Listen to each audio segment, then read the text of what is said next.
गरीब मायका। मोहिनी के 3 बेटे थे। पति खूब अच्छा कमाता और बड़े घर के ऐश सब था मोहिनी के जीवन में। लेकिन एक चीज जो नहीं थी वो थी सुकून। मेरी बहन और मेरा भाई दोनों गरीब, लेकिन मैं मेरे पास तो नोट की बरसात है। तभी मोहिनी की बहन बीना उसके दरवाजे आ जाती है। अरे मोहिनी, कैसी है? मेरे घर में ना सिलेंडर खत्म हो गया है। तेरे पास तो इतने पैसे हैं, भरवा देना मेरा सिलेंडर। पैसे जैसे ही आ जाएंगे मैं दे दूंगी। तभी मोहिनी का पति राकेश आ जाता है। क्या है बिना, ये अपने घर की परेशानी हम लोगों के घर ना गाया करो। तुम्हारी बहन को तुम लोगों पर तरस आ जाता है और वो पैसे देने लग जाती है। मुझे ये बिल्कुल पसंद नहीं है। ओ जीजा जी, नहीं, मैं तो वो बस अच्छा मैं चलती हूँ। बीना वहाँ से चली जाती है। उसके जाने के बाद अच्छा किया जो आपने सुना दिया। अरे न जाने क्या सोचकर मेरे घर आ जाती है कि जैसे यहाँ तो भंडारा भरा है।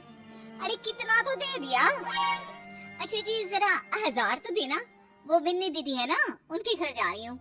उनका पोता हुआ है तो मुंह दिखाई दे दूंगी। हाँ, उन लोगों के आगे तो शो ऑफ किया करो। वो खुद को बड़ा अमीर शो करते हैं ना। दिखा दे कि तू भी किसी से कम नहीं है। हाँ जी, इसी के लिए तो जा रही हूँ। मोहिनी तैयार होकर अपनी बुआ की बेटी के घर जाती है, जहाँ उसके पोते का कार्यक्रम चल रहा होता है। वहाँ वीना भी आई होती है। अरे वीना, क्या जरूरत थी यहाँ आने की? तेरे घर पर गैस नहीं है तो वो भरा लेती। क्या करूँ मोहिनी, बुआ को बुरा लग जाता नहीं जाती तो। वैसे मेरे पास एक जोड़ा बच्चे का कपड़ा रखा था, वही अपनी चांदी के पायल के साथ देने जा रही हूँ। घर पर गैस थी नहीं, सोचा परिवार यहीं खाना खा लेगा, बाकी सुबह का सुबह देखा जाएगा। मोहिनी को बहन पर दया आ जाती है। वो पर्स से 1000 रुपए निकाल कर दे देती है।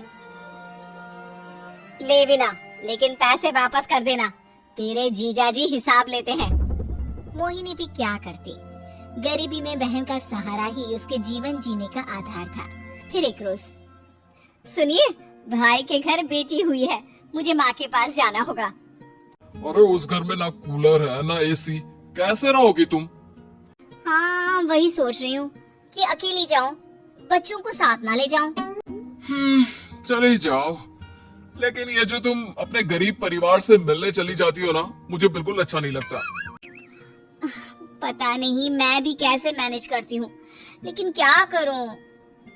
मोहिनी भाई भाभी के घर आती है। मोहिनी, कैसे आना हुआ? तू यहाँ हम लोगों के घर रह लेगी या फिर किसी होटल में रहेगी? क्या हो गया है माँ? मोहिनी को क्यों ऐसे बोल रहे हैं आप?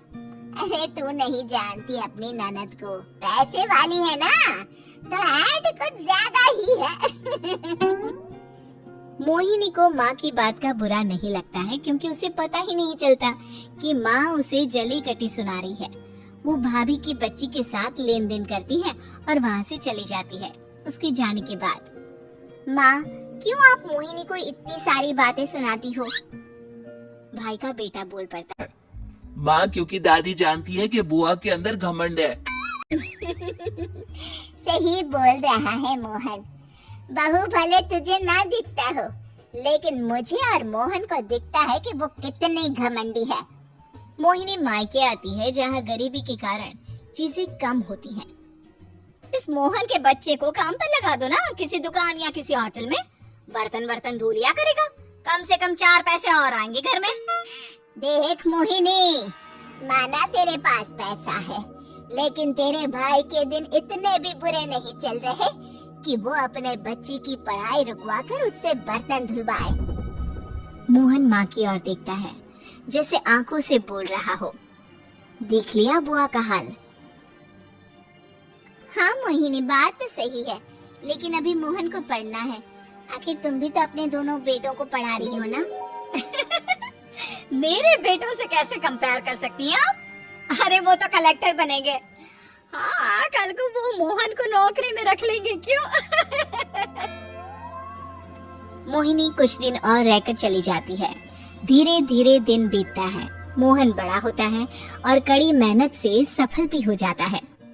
मोहिनी, माँ के जाने के बाद तो तुमने भाई भाभी के घर जाना छोड़ ही दिया, क्यों? वो क्या है ना, उन लोगों का घर छोटा है, मेरे बच्चे जाना ही नहीं चाहते। पर तुझे क्यों अचानक मायके की बात याद आ गई?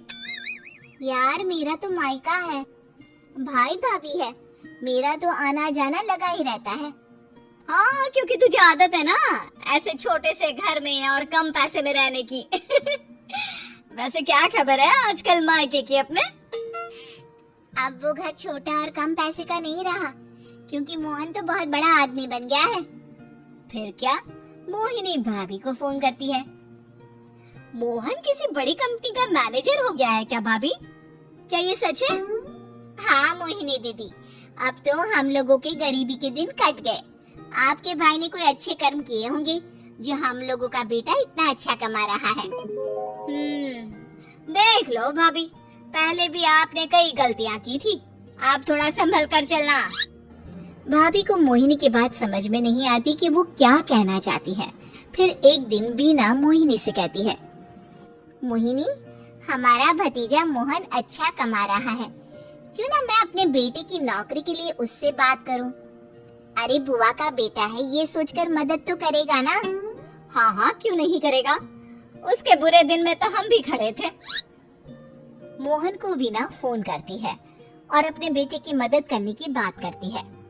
हाँ हाँ बुआ, क्यों नहीं, आप सिद्धार्थ को भेज दें, मैं अपनी ही कंपनी में उसकी नौकरी करवा देता हूँ। दिन बीतते हैं, अब वीना के हालात भी अच्छे हो जाते हैं। क्या बात है वीना, तूने भी कार ले ली, वो भी इतनी अच्छी?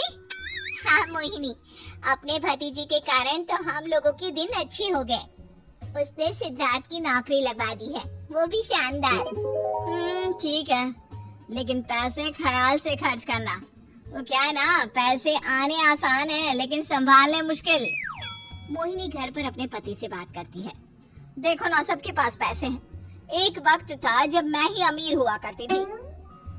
लगता है कि ज्यादा दिन नहीं रह पाओगी, मेरी नौकरी को कुछ साल ही बचे हैं और तुम्हारे दोनों लड़के निकम्मे हैं। उन लोगों को बोलो ना कि नौकरी करे। तभी वहाँ मोहिनी के बेटे भी आ जाते हैं। अरे हमें क्या मोहन समझा है जो दिन रात गधे की तरह काम करते रहे? खैर, दिन फिरते हैं और मोहिनी के पति की नौकरी भी खत्म हो जाती है। मोहिनी क्या करे, थोड़े से पैसे में गुजारा नहीं हो रहा है। तो क्या करे, मेरी समझ में कुछ नहीं आ रहा। मोहन को बोलो ना कि वो इन दोनों के लिए नौकरी देखे, जैसे सिद्धार्थ के लिए नौकरी देखी है। मोहिनी क्या कहती, उसे अपने वो दिन याद आ जाते हैं जब उसने भाभी से मोहन को नौकर बनने की सलाह दी थी। क्या हो गया, क्या सोच रही हो मोहिनी? यही कि वक्त कभी भी किसी का भी पलट सकता है।